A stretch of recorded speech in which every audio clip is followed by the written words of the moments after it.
Okay, hello, my name's Dante, and I don't know how to work this camera thing on my iPhone, so it looks like I'm in a fish tank.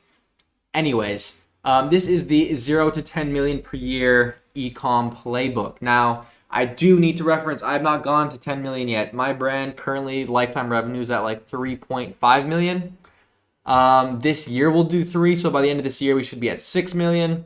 And I'm not really making this video anyways to show you how to get to 10 million. This is just my brainstorm down my mind map of the plan I'm going to follow to get to 10 million per year. Right now I'm at, last month we did 250K, right? So 250K per month will be at that 3 million per year. And then we'll be in stage 3 and then there's stage 4. Now, not there yet. Just want to preface that. However, last year I did 1.5 million, year before a million, year before 500K. Before that I failed for like 4 years straight. And I'm doing 250K a month now, pretty consistent. We should hit 3 million this year, and like 3 extra profit this year, which should be cool. So with that being said, hopefully you find this somewhat useful. I'm kind of just doing this because I had this set up because I was recording some ads and this background stuff looked cool. And so now here I am recording this video. So 10 million per year ecom playbook. This is black because this is like who I'm giving what task to who in the team to do, whatever, and that's none of your business. But what is your business is this. So 0 to 10 million per year. There's a few stages. I'm really, once again, only going to focus on stages 1 through 3. I'm just at the end of stage 2 here, going into stage 3. So stage 1, 0 to million per year. Stage 2, million to 3 million. Stage 3, 3 million to 10 million.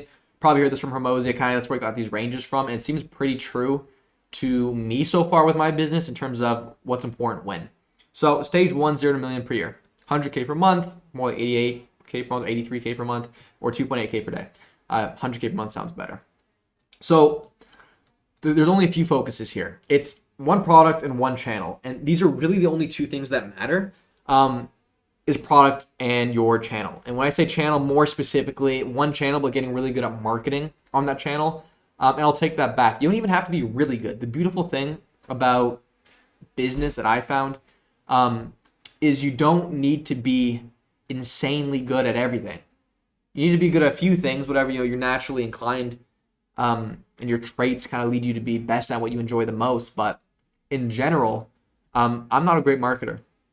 I'm probably decent. In fact, I rarely come up with my own ideas. It's usually just based off of research and reverse engineering that I'm able to replicate ads and then iterate based off of my own results.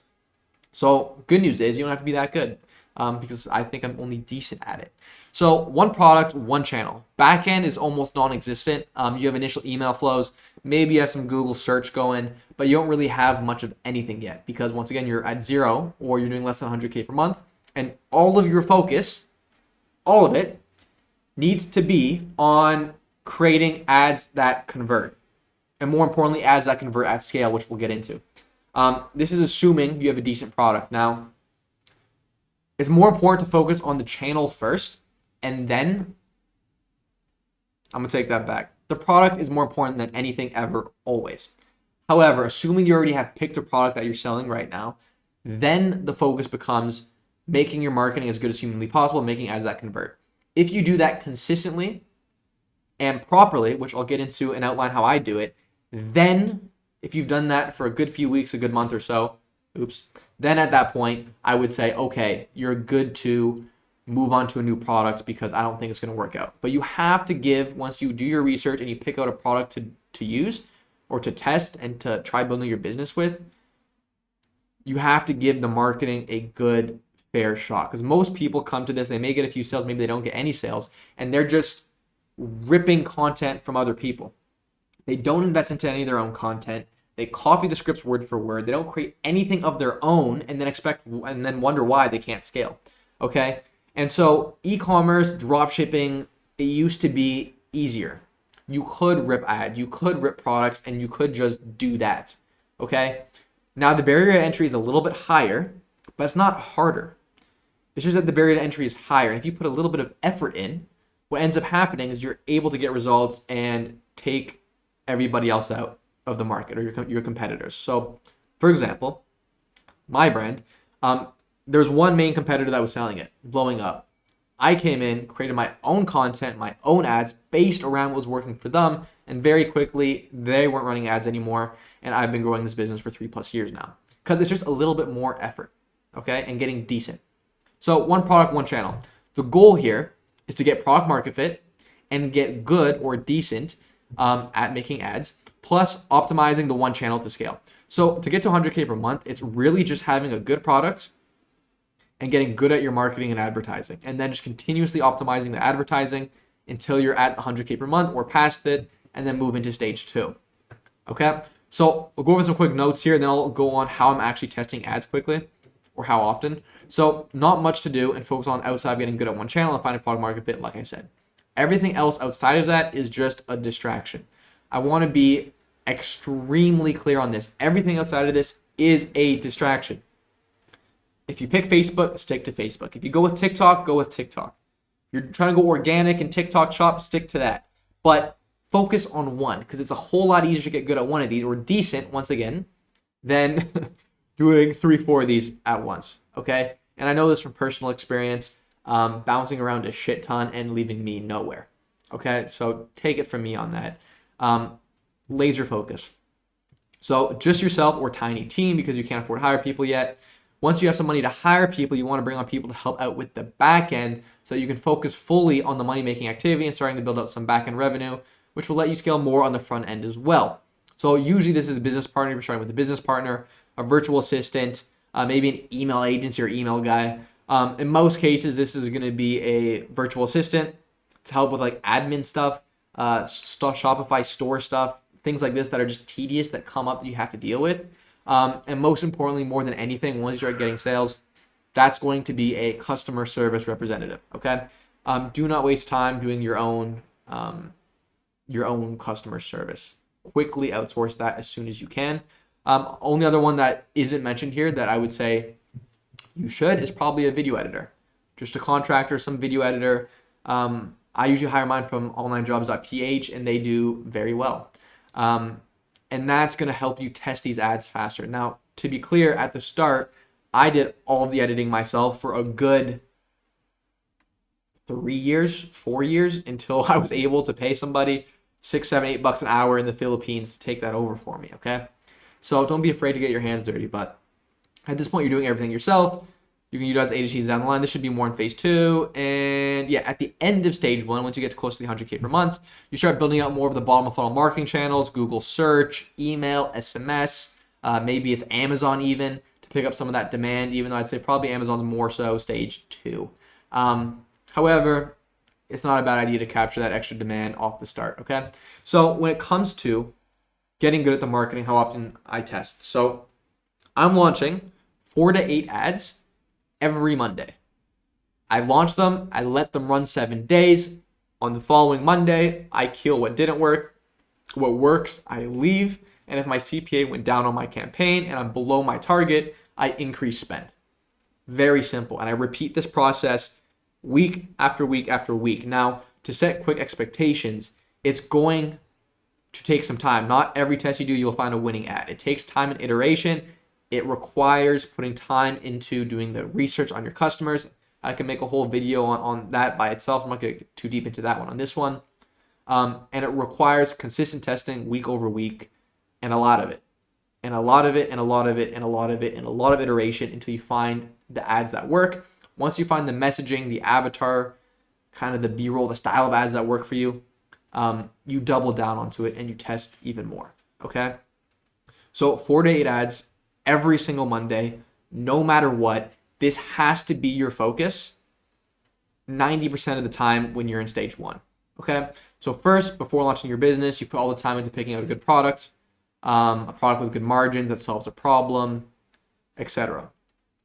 Then, I can make a different video about that, so I'm focusing more on the one channel, assuming most of the people watching this have a product currently. Then 90% of your focus has to go into this. More 100% if you can, but 10% or so will be taken away from customer support, product page stuff, etc. Okay? So how your week will look like is this, assuming you don't have any employees. Monday, you're deciding on what angles and what ads to test. Usually this is one main idea, one main angle, one main concept, or 2. Okay. Now to keep it simple, under each concept or under each angle you're testing, I do 4 ads. And each of these are testing with different hook variations, different B-roll, different length, any kind of variation that I think can make a big impact in regards to what ends up working. Okay? Because we're just trying to see what bites, where Facebook spends, and see if we can even get close to break even. Because if we could get to break even on our ads in our first initial test launch, that's a great sign. And what it means is through further testing and iteration, you'll be able to bring that CPA down and then eventually scale the business. Okay? So 4 to 8 ads every Monday. Monday you come up with the ideas. Tuesday, you're scripting out all the ads. You're planning the briefs, you're planning what content's going to be, what the hooks are, etc. I already forgot what day I'm on. Monday, Tuesday, now we're on Wednesday. Wednesday, we're editing the ads. Thursday, we have everything ready to go. Friday, Saturday, Sunday. Monday, we launch, and Monday, we optimize the ads from the last previous test, and we launch again on Monday. And you repeat this every single week. Now, when it comes to investing into new content, you should be planning 2-3 weeks in advance. That way you have time to get the content, ship the product to creators, and get the content that you need for the ads, right? So then it's like you have, let's say you're starting from scratch. This week you're creating ads. Next week you're creating ads. Week after that you're creating ads. And now you have a backlog of 2-3 weeks of ads. And now you're still, no matter what, even though you're like 2 weeks ahead of testing, you have 2 new angles ready to go at all times. You're still creating 2 new ones, 2 ad tests every single week to launch on the Monday. Okay, and that's how I do that. But that's stage 1, 0 to a million. Don't want to go too deep. I'll spend the most time on this one just because I assume this is where most people are at. Okay, now that gets you to 100K per month. Now, from 100K per month to getting to 250K per month, which is about that 3 mil per year, it's still one product, one channel. But now on the back end, you're introducing new products and you're building out initial systems.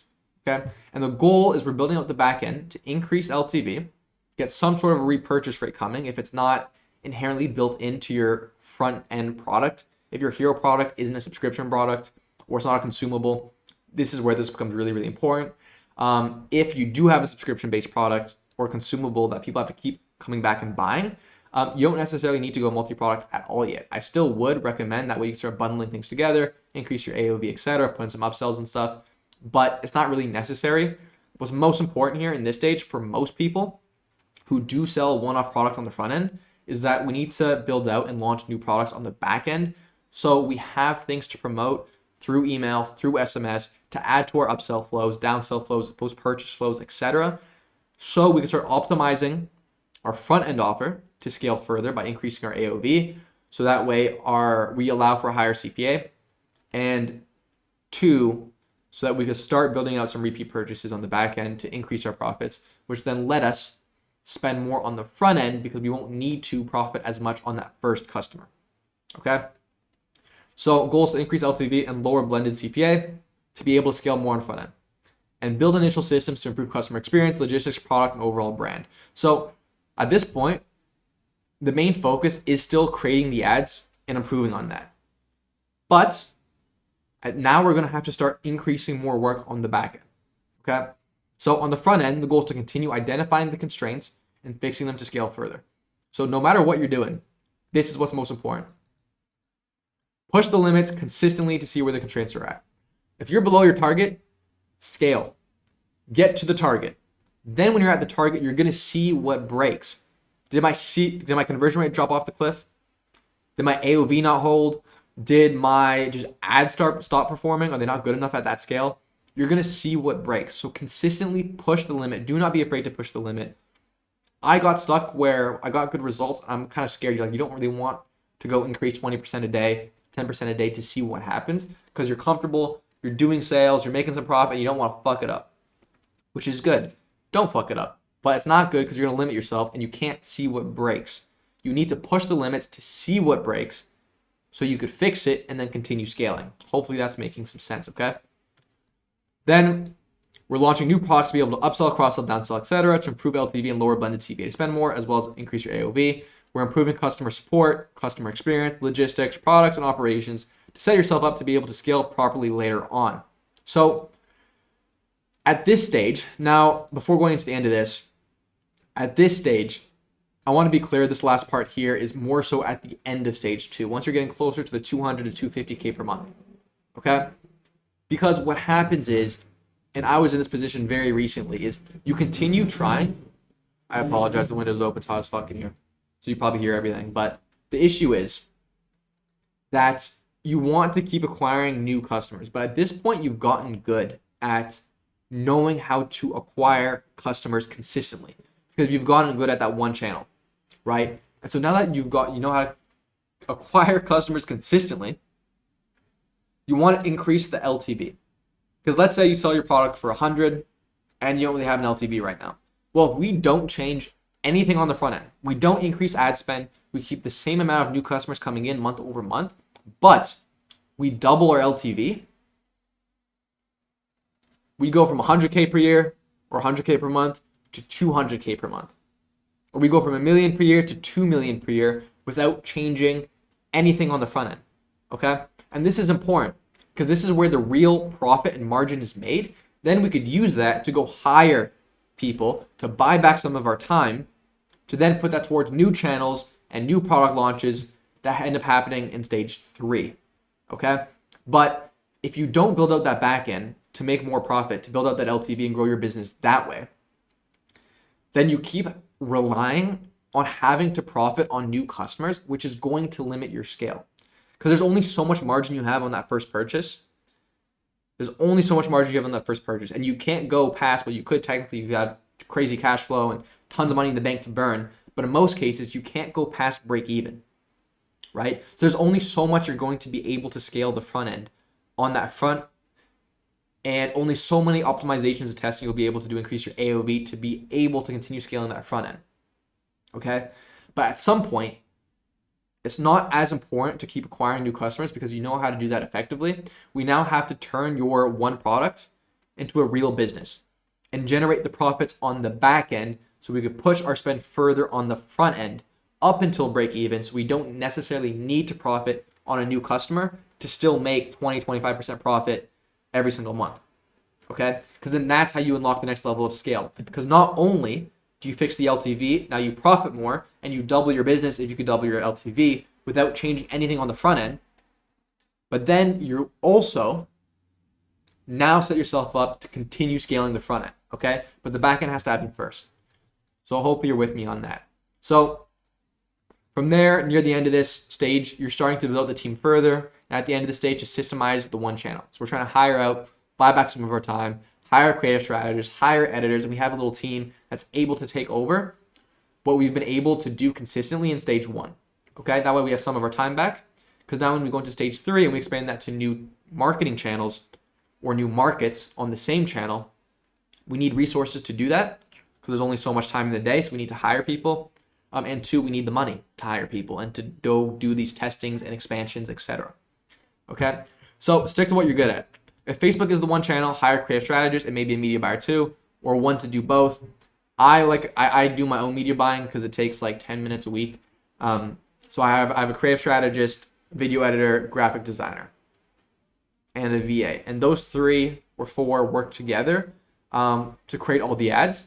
I'm just overseeing it and then doing the media buying every Monday, optimizing the ads, etc. Okay. Then, since your skill is paid media, if that is your skill, then you expand to TikTok, YouTube ads, Snapchat, Google, etc. Or if Facebook's what you're really, really good at, then you continue Facebook and you hire out here. But in most cases, you want to systemize what you're good at, because at this point, you know how to make ads that convert for your business. You know how to acquire customers consistently. And so you can kind of systemize that, outsource it to other people. Now you have your time back to go expand the business in other ways. And this is also the first step to increasing enterprise value. So not only are you building into a real business with the back end, increasing the LTV so you can scale the front end more, but now you're actually building a team where your business can grow or sustain itself at this point without you necessarily being in the day-to-day doing everything yourself, which builds enterprise value if you actually wanted to sell your business for something. Okay, stage 3, and this is where I'll stop. Now this is my best guess. We're pretty much starting this stuff now, right? So, take it with a grain of salt, but front end. One product, now you're expanding to multiple channels.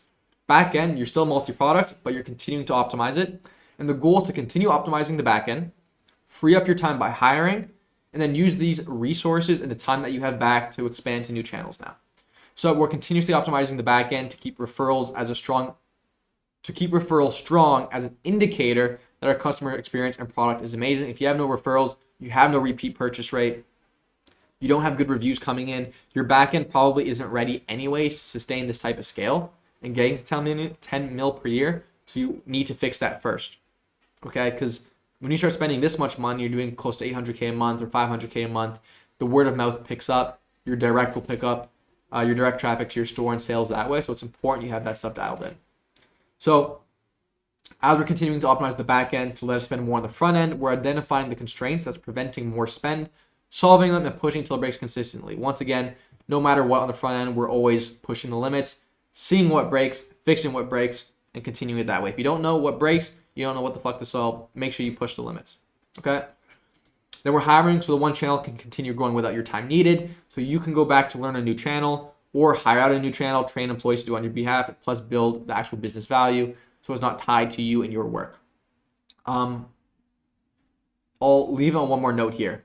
Well, I'll say this first, but continuous optimization plus expanding to multi-channel and getting really good at those is all we need to reach 10 mil per year. So it's still one product on the front end, one hero product. Okay? Now, the fun part, at least to me, and I'm sure it gets more fun as we get to stage 3, but as I'm at the 250K per month right now, it's a whole lot more fun because we have a good bank balance to work with. We have capital to work with.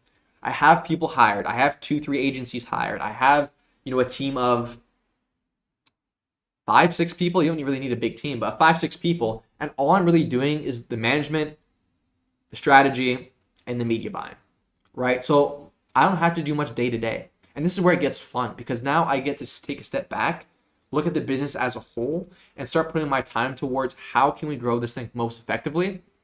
And then not going to go do that myself, but being able to have people to pass that on to do that for me. Okay? And that's to me, excuse me, where it gets fun. So hopefully this was of some value. Just to recap, these rough guidelines, not exact. Push the limits consistently to see where the constraints are. Stage 1, 0 to $1 million per year. One product, one channel. Build out initial backend. You don't really have much. This is usually your email flows, SMS flows. Once you get to the end of doing about 80K, 100K per month, you're probably sending some campaigns consistently and some Google search. Okay? That's pretty much it. The goal is product market fit. Get good at the product market fit. We're finding that and getting good at the marketing and then optimizing one channel to scale. Stage 2, $1 million per year to $3 million per year. We're still going one product, one channel, but now we're building out the back end. The goal is to increase the LTV, to get repeat purchase sales on the back end, to be able to scale on the front end because now we're not as reliant on having to profit as much on the first customer, which lets us spend more without hurting our actual overall business profits. Okay? And stage 3, now we have more resources, we have time back, and we're taking this time and the resources we have to hire people, to expand to new channels effectively, and maybe new channels may even just be new markets if that's easiest for your business, okay? Stage 4, as I said, don't know here yet. All I can take is from Mosey's word for it, and many others who have said the same thing. This is my current best guess. So hopefully this was of some use. And with that being said, see you on the next one and let me know if you need any other lessons. So that was that. Peace.